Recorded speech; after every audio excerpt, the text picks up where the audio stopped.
அதுக்காக உங்க பெருமையை நீங்க தயவு செய்து காமிச்சாதீங்க, நீங்க சிக்கிடுவீங்க. ஆண்டவர் உங்க பக்கத்துல இருக்க மாட்டார். ஆண்டவர் உங்க பக்கத்துல இருக்க மாட்டார். ரொம்ப ஜாக்கிரதை, ரொம்ப ஜாக்கிரதை. அதனால இன்னொருத்தர் நம்மளை மோசமா நினைக்கிறாங்கன்னா ஆண்டவரே நம்மளை உயர்த்துவார், ஆண்டவரே நம்மளை தூக்கி எடுப்பார். அது வரைக்கும் நீங்க அமைதியா இருங்க, அது வரைக்கும் நீங்க சும்மா இருந்தா போதும். நம்மள அற்பமா நினைக்கிற இடத்துல நம் தலையை நிமிர பண்றது நம்ம வேலை கிடையாது, கர்த்தர் வேலை. கர்த்தர் வேலை. அவர் தான் அந்த ப்ராசஸை கரெக்டா செய்வாரு, அவர் தான் அந்த ப்ராசஸை தெளிவா செய்ய முடியும். அவரை தவிர வேற யாரும் அந்த ப்ராசஸை சரியா செய்ய முடியாது, நம்மளால அது சரியா செய்ய முடியாது. அதனால நீ முயற்சி எடுக்காதீங்க. ஸோ ஃபர்ஸ்ட் அப்படி இருக்கிறவங்க கொஞ்சம் அப்படியே முன்னாடி வாங்க, உங்களுக்காக ஜெபிக்க விரும்புகிறேன். பாஸ்டர் கர்த்தர் இன்னைக்கு என்னோட பேசினாரு, என்ன அற்பமாய் நினைக்கிறவர்களுக்கு முன்னாடி ஆண்டவர் வந்து என்ன சாட்சியா நிறுத்தணும்னு நான் விரும்புகிறேன். ஆன்லைனில் இருக்கிற பிள்ளைகளும் இந்த ஜெபத்தோட கூட நீங்கள் இணைந்து கொள்ளுங்கள். உங்களுக்காகவும் சேர்ந்து நான் ஜெபிக்கிறேன். இந்த 100 நாளைக்குள்ள சபையில் ஒரு பெரிய சுத்திகரிப்பை ஆண்டவர் தரப்போறாரு, நமக்குள்ள ஒரு பெரிய மாற்றத்தை ஆண்டவர் தரப்போறாரு. இந்த 100 டேஸுக்குள்ள கர்த்தர் நம்மளை தேறினவர்களாய் ஆண்டவர் நிறுத்த போறாரு. எல்லா அண்டர்ஸ்டாண்டிங்கையும் கர்த்தர் நமக்கு தரப்போறாரு. நம்முடைய மனசு அளவில் ஆண்டவர் நம்மளை ஸ்ட்ரென்த் பண்ண போறாரு, நம்முடைய சிந்தனை அளவில் ஆண்டவர் நம்மளை ஸ்ட்ரென்த் பண்ண போறாரு. ஹல்லேலூயா, thank you Jesus, ஆமென். உங்களுடைய காரியங்களை குறித்து நீங்க கவலைப்பட வேண்டிய அவசியம் இல்லை, கவலைப்பட வேண்டிய அவசியம் இல்லை. ஆமென். நேர மனிதர்கள் அற்பமா நினைக்கும் போது அவங்க முன்னாடி நீங்க வந்து அதான் இன்ஃபீரியாரிட்டியை சுப்பீரியாரிட்டியா காமிப்பாங்கன்னு சொல்லுவாங்க. என்னது இந்த இன்ஃபீரியாரிட்டின்னா தாழ்வு மனப்பான்மை. அந்த தாழ்வு மனப்பான்மையை நிறைய பேர் எப்படி காமிப்பாங்கன்னா சுப்பீரியாரிட்டியா அப்படின்னா ஆப்போசிட்டா காமிப்பாங்க. நான் பாரு, இப்போ பொதுவாக நான் எப்படி அது ரொம்ப ஓப்பனாக அதை சொல்ல முடியுமான்னு தெரியல.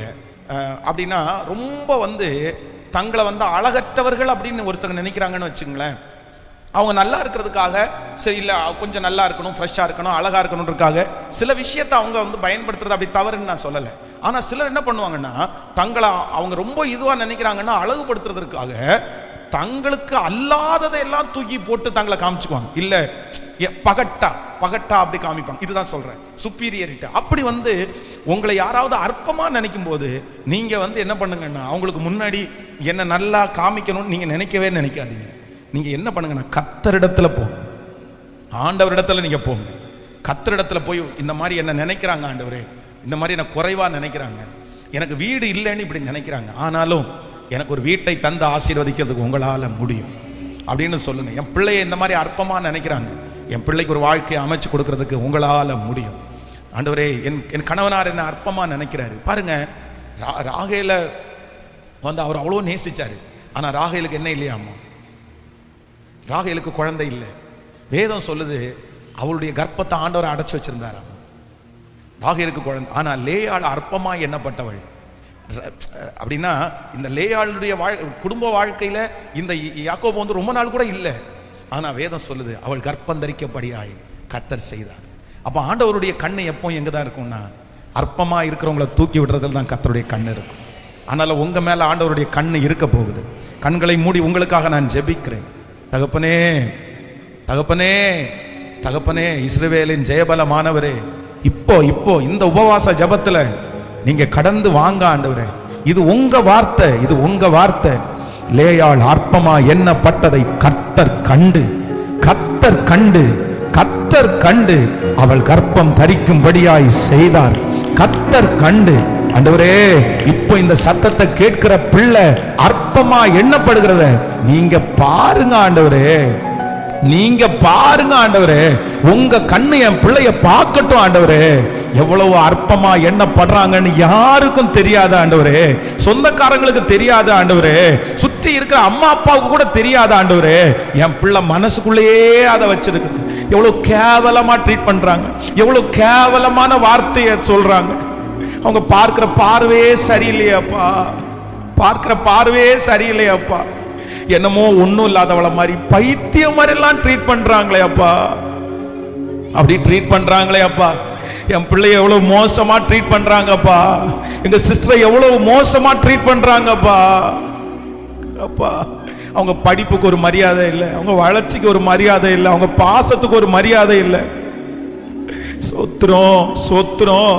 இதனாலேயே எங்க பிள்ளை நல்ல சந்தோஷமான வீட்டுக்கு போறதெல்லாம் அவாய்ட் பண்ணிடுறாங்க. எதுக்கு போகணும், எதுக்கு நான் அங்க போறேன், வேண்டாம். என்னதான் மதிக்கல, என்னதான் அற்பமா நினைக்கிறாங்கல்ல, என்னதான் கேவலமா பாக்குறாங்கல்ல, அதனாலேயே என் பிள்ளை அங்கெல்லாம் போகாம தன்னை ஒதுக்கிட்டே வர்றத இப்போ உம்முடைய ஊழியக்காரனாகிய நான் ஏசப்பா உங்க பிள்ளைகளுக்காக பரிதபிச்சு ஜெபிக்கிற ஆண்டவரே.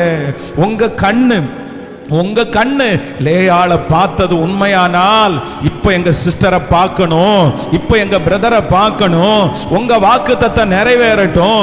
அந்த லேயாள ஆண்டவரே பிதாக்களுடைய கல்லறையில தான் அடக்கம் பண்ண வைக்கணும்னு உங்க சித்தம் வெளிப்பட்டுச்சுல்லப்பா. அந்த அற்பமா பார்க்கிற சூழ்நிலை மாறணும். அந்த அற்பமாய் பார்க்கிற மனிதர்கள் மத்தியில் எங்க பிள்ளைகளுக்கு ஒரு அங்கீகாரம் கிடைக்கணும். சாட்சியா நிறுத்தணும், சாட்சியா நிறுத்தணும், சாட்சியா நீங்க நிறுத்தணும் ஆண்டவரே. ஸ்தோத்திரம். அவங்க கண்ணு பார்க்க அவங்க பார்த்துட்டு இருக்க எந்த இடத்துல எங்க பிள்ளை அற்பமாய் நினைச்சாங்களோ, எந்த இடத்துல என் பிள்ளைய அப்படி நினைச்சாங்களோ, அதே ஜனத்துக்கு முன்னாடி, அதே சொந்தக்காரங்களுக்கு முன்னாடி கர்த்தரை கலங்கரிச்சு தேவன் என் பிள்ளையோடு இருக்கிறீர் என்கிறதை நிரூபிக்க போகிறதற்காக ஸ்தோத்திரம்.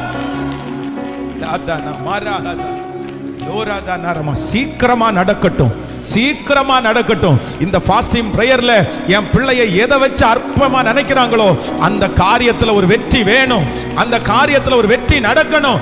சாட்சி சொல்லணும்ப்பா, சாட்சி சொல்லணும் ஆண்டவர். இன்னைக்கு இந்த 12வது நாள் ஜெபத்துல அந்த அற்புதத்தை எங்களுக்கு செய்ய போகிறதற்காக ஸ்தோத்திரம்.